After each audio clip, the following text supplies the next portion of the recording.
Leku batzuetan ez da filtrorik behar. Izkiko parke naturala horietako bat da. Baso ostotsuak, aire garbia eta presarik gabe ibiltzera gonbidatzen duten bideak.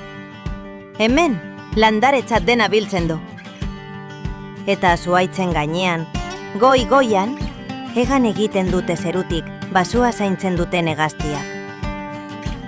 Putreak, belatzak, moko ertainak. Izki leku ezin hobea da hainbat espezie aske ikusteko. Zuhaitzen artean, arkaitzezko hormak ikusten dira eta atzealdean mendiek zeruertza profilatzen dute. Paisaia anitza, basoaren ostotzu izatea eta mendiaren erliebean ahasten dituena. Benetako paradisua basoak, lasaitasuna eta natura egoera garbian maite dituztenentzat.